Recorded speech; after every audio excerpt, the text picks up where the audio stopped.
bendición. Cuando te necesité, esta es, Señor. Hola, ¿cómo están? Que Dios los bendiga y los acompañe donde quiera que estén.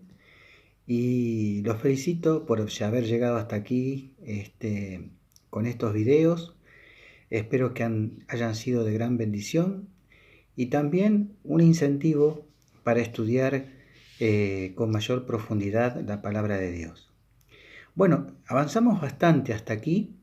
Hemos visto que Dios tiene una manera en la cual debemos nosotros interpretar las profecías. Por esas razones que voy a continuar dejando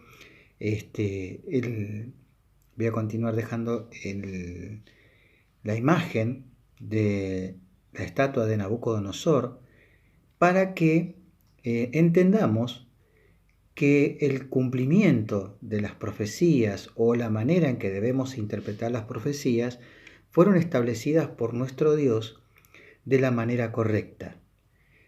¿Cuál es esa manera? Bueno, la manera es la manera histórica. En la sucesión de los diferentes imperios, cuando vimos que en Daniel, el capítulo 2, vemos que en qué lugar nos encontraríamos nosotros.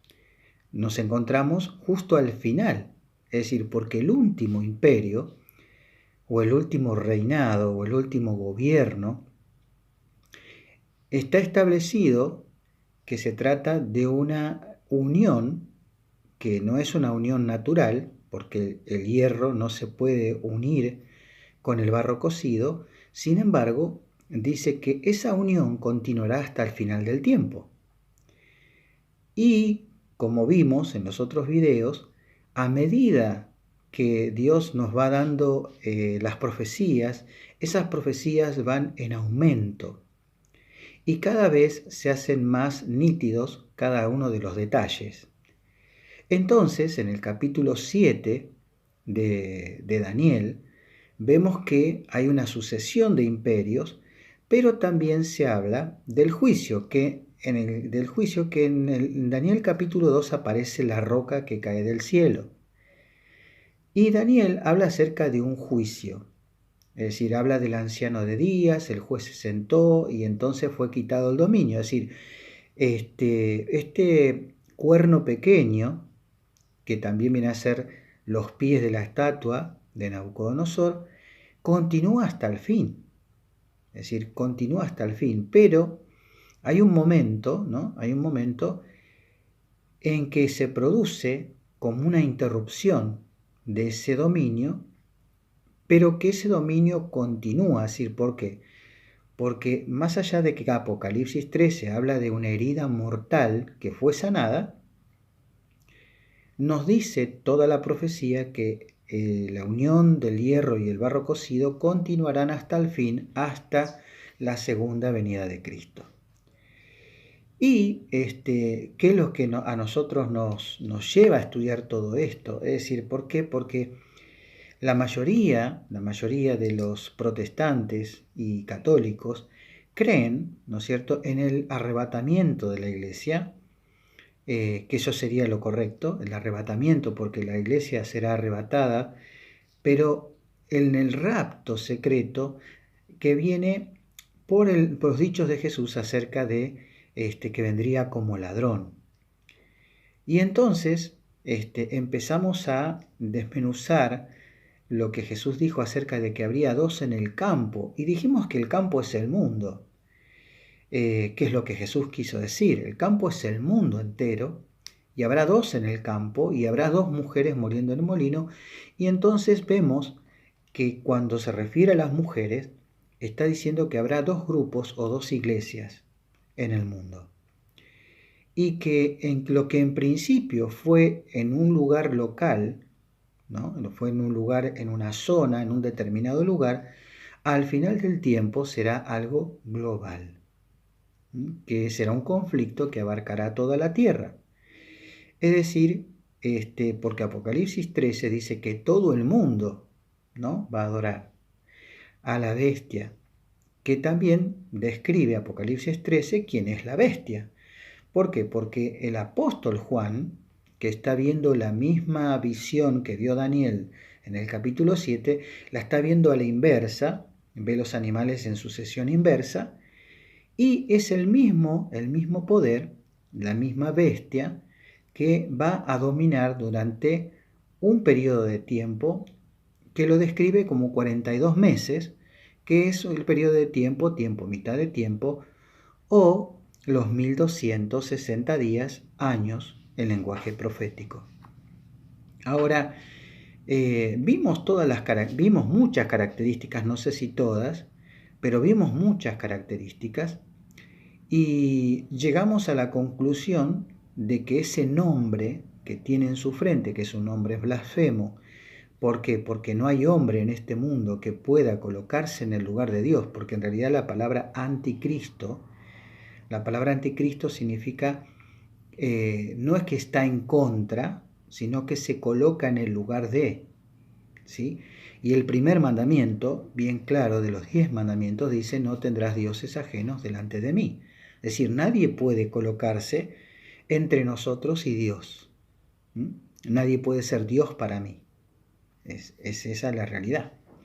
Entonces llegamos hasta ahí y vimos esta característica de Babilonia, la ramera, que está ebria de la sangre de los santos, que ha luchado contra los santos y los ha vencido, y que ha inundado al mundo entero con el furor de su fornicación. ¿Por qué furor? ¿No? Porque dice ahí que ha embriagado al mundo entero con el vino del furor. El vino representa la palabra de Dios, ¿no es cierto? ¿Y el furor por qué? Porque como sus doctrinas son falsas, cuando se encuentra con que se predica la verdad por otro lado, que hay un pueblo que predica la verdad, y esto es lo que describe, que el dragón se llena de ira contra la mujer y la persigue, contra aquellos que, como dice en Apocalipsis el capítulo 12, dice: contra los que guardan los mandamientos de Dios y tienen el testimonio de Jesús.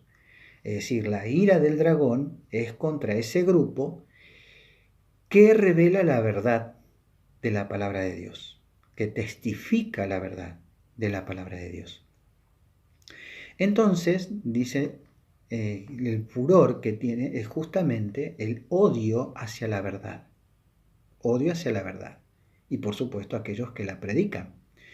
Y entonces, también dice, hemos llegado al punto de encontrarnos con que esta es la madre de las rameras. Es decir, una madre tiene hijos o hijas. Entonces, ¿quiénes son? ¿Quiénes son estos hijos e hijas? Pero también hay cosas que nos van quedando en el camino, como el hecho de que también hay un momento en que se produce un juicio donde el anciano de días le quita el dominio. Ese dominio es dado a favor, digamos, el juicio es dado a favor de los santos que fueron juzgados y fueron asesinados y fueron injustamente tratados y tratados como herejes. Pero también yo mencioné que en Apocalipsis, cuando habla de los 7 sellos, en el 5.º sello en esa visión, hay almas debajo del altar.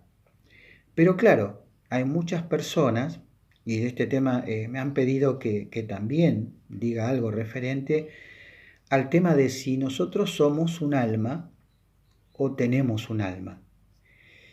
¿Por qué es importante? Porque hay muchos también en el mundo protestante y católico que afirman y creen que hay vida después de la muerte. Por eso dije al principio, cuando hablamos del libro, abrimos el libro de Tesalonicenses, en lo que el apóstol Pablo dice acerca de la muerte y la resurrección. El apóstol Pablo dice que así traerá con Jesús a los que durmieron en él. Entonces hay gente que dice, bueno, cuando Jesús venga, va a venir con aquellos que murieron y se fueron al cielo. Y cuando yo menciono acerca del tema del quinto sello, donde se ven las almas debajo del altar, tenemos que ver, por supuesto, que es un lenguaje simbólico, ¿no es cierto? Entonces, también en algún momento vamos a llegar, vamos a explicar o vamos a tratar de aclarar ese tema, si existe esto de que de que tenemos un alma o si somos un alma, si hay vida después de la muerte, porque incluso alguien me ha sugerido que existe el versículo que después lo vamos a buscar, donde dice que es necesario que todos moramos una vez y luego de esto el juicio. Es que hay una hora del juicio, pero no significa que con nosotros al morir inmediatamente se produce el juicio. Porque la palabra de Dios habla de una hora de juicio. Es más, el libro de Daniel también habla de una hora de juicio. Pero bueno, vamos a seguir adelante y vamos a ir cubriendo cada uno de estos puntos. Por eso les dije que esto da para mucho más de un video. Y llegamos entonces hasta el punto de describir que a lo largo de la historia, con todos estos datos que hemos dicho, prácticamente tenemos descrito quién es Babilonia la ramera, ¿no? Esta mujer, esta iglesia que se ha prostituido, que se ha transformado en un poder político y a la vez religioso, que ha mantenido su dominio durante muchísimos años, que ha perseguido a la iglesia, que ha surgido, que mantiene a Roma con vida, pero que en algún momento de la historia se produjo una herida mortal. Se le produjo una herida mortal. ¿Por qué? Porque tuvo 1260 años de hegemonía, donde dominó y donde hizo y prosperó e hizo lo que quiso, ¿no? Pero resulta que acabo de decir también que esta mujer tiene hijas. Tiene hijas. ¿Y cómo surgieron esas hijas? Bueno, el libro de Daniel, el capítulo 8, después ustedes si quieren pueden leerlo, pero el libro de Daniel, capítulo 8, describe a dos animales que se usaban en el servicio del santuario terrenal. Cuando el Señor llamó a Israel y lo llevó a Tierra Santa, ¿no es cierto?, a establecerse en Jerusalén, a lo largo del camino que hizo el pueblo de Israel por el desierto, llevaban una iglesia portátil, diría yo, ¿no? Era el santuario. Y es importante también estudiar el tema del santuario, porque el libro de Apocalipsis se desarrolla con muchas imágenes del santuario. Es importantísimo también estudiar este tema para entender con mayor profundidad otras cosas, pero vamos despacito para no abrumarlos con mucha información. Entonces, como decía recién, en el Daniel habla de un macho cabrío y habla también de un carnero representando a Medo-Persia y a Grecia. Y entonces dice lo siguiente en el capítulo 8 de Daniel y el versículo 8 dice: y el macho cabrío se engrandeció sobremanera, pero estando en su mayor fuerza, es decir, luego que el macho cabrío derrotara al carnero, dice, estando en su mayor fuerza, que el gran cuerno fue quebrado y en su lugar salieron otros 4 cuernos notables hacia los 4 vientos del cielo. El tercer imperio, o sea, el primer imperio Babilonia, segundo imperio Medo-Persia, tercer imperio Grecia, que fue un imperio que, arrasó con Alejandro Magno. Luego, ¿qué sucedió con ese imperio? Se dividió en 4, ¿no? Por eso dice que de ese notable cuerno, dice en la descripción del capítulo 8 de Daniel, en su lugar salieron otros 4 cuernos notables hacia los 4 vientos del cielo. Y de uno de ellos salió un cuerno pequeño que creció mucho al sur y el oriente y hacia la tierra gloriosa. Y se engrandeció hasta el ejército del cielo y parte del ejército y de las estrellas echó por tierra, y las pisoteó. Aún se engrandeció contra el príncipe de los ejércitos, y por él fue quitado el continuo, y el lugar de su santuario fue echado por tierra. Y a causa de la prevaricación le fue entregado el ejército junto con el continuo, y echó por tierra la verdad, e hizo cuanto quiso, y prosperó. Entonces oí a un santo que hablaba, y a otro de los santos preguntó a aquel que hablaba: ¿hasta cuándo durará la visión del continuo y la prevaricación asoladora, entregando el santuario y el ejército para ser pisoteados? Y él dijo: hasta 2300 tardes y mañanas, luego el santuario será purificado. Lo que estoy leyendo, que por supuesto hay un montón de imágenes, y habla acerca del santuario y del continuo. ¿Qué era el continuo? El continuo era el sacrificio que a diario, tanto de mañana como de tarde, en el santuario se sacrificaban corderos. El cordero representa a Cristo. Y ese continuo era, el servicio que los sacerdotes realizaban en el santuario, donde se sacrificaba esos animales por los pecados del pueblo, ¿sí? Entonces, esto significa que echar por tierra, ¿no?, la obra de Cristo es lo que hace el cuerno pequeño, que acá aparentemente saliera como que se desprende de Grecia, pero en realidad cuando está hablando de que uno de esos cuernos se dirigió hacia el sur, etcétera, etcétera, está hablando que ese cuerno, pero en principio el cuerno, representa Roma, y luego se transforma en la Roma que no solamente hace una campaña política, sino también de índole religiosa. Y acá describe que echó a las estrellas del cielo y las pisoteó, dice la tercera parte de las estrellas del cielo, que es lo que dice Apocalipsis 12, y ahora lo vamos a leer. Entonces, dice: se engrandeció, versículo 10, hasta el ejército del cielo, y parte del ejército y las estrellas se echó por tierra y las pisoteó. Y luego dice que quitó el continuo, hizo cuanto quiso, echó por tierra la verdad y prosperó, que es lo que dice Daniel, el capítulo 7, ¿no? Es decir, prosperó en lo que hacía, venció.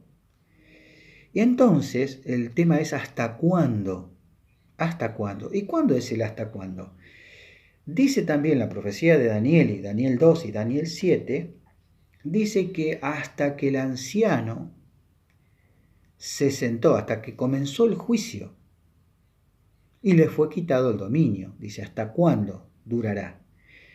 Y en este capítulo habla de la purificación del santuario. ¿Y qué era la purificación del santuario? La purificación del santuario era una de las actividades que realizaban los sacerdotes, que se realizaba una vez al año, en la cual todo el pueblo tenía que estar, era una ocasión muy especial. ¿Por qué? Porque era el momento en que el santuario se limpiaba todos los pecados que habían sido juntados, por decirlo de una manera, durante todo el año, y se hacía una limpieza, la expiación se llamaba. Entonces se hacía una limpieza y se sacrificaba un macho cabrío y otro macho cabrío, que luego de que el sacerdote llevaba esa sangre dentro del santuario, la presentaba ante la presencia de Dios, se manifestaba si Dios aceptaba ese sacrificio o no.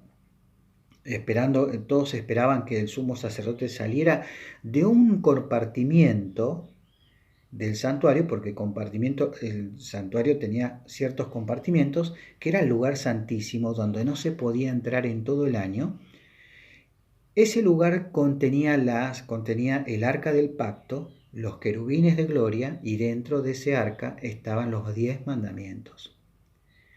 Y sobre ese arca se manifestaba la Shekinah, que era la presencia de Dios. era la gloria de Dios, la luz de Dios. Cuando el sumo sacerdote entraba en ese lugar, asperjaba la sangre, ¿no? Y luego se salía de ese lugar y colocaba sus manos sobre el macho cabrío, que no se lo mataba, sino que se lo mandaba al desierto. Y obviamente en el desierto moría, digamos, por hambre, digamos, por causas naturales, diría yo, por el hecho de estar en el desierto. Pero esto significa justamente el juicio, ¿no? Que el juicio, el juicio es el perdón para los pecadores y el juicio y la condenación eterna para aquel que fue el causante de todo el pecado, ¿no? Esto es mucho más profundo, habría que continuar, pero ya llegué a los 20 minutos. Y entonces, lo que quiero decir es que hay una hora de juicio, que el juicio no es cuando una persona muere. Dice, porque o sea, todos tenemos que morir, vamos a morir, quizás no todos, pero hay una hora de juicio, la palabra de Dios habla de una hora de juicio. Entonces, a lo que tenemos que ir nosotros en el próximo video, aclarado este tema, es reconocer a la segunda mujer, quien es la otra mujer, y cómo surge, digamos, es la segunda bestia de Apocalipsis 13, que va a ayudar a esa mujer, a la ramera, a ejercer su dominio, pero esta vez a nivel mundial. ¿Y quiénes son las hijas? ¿Y qué relación tienen las hijas con el falso profeta? Este es otro dato, pero ya vamos a llegar ahí.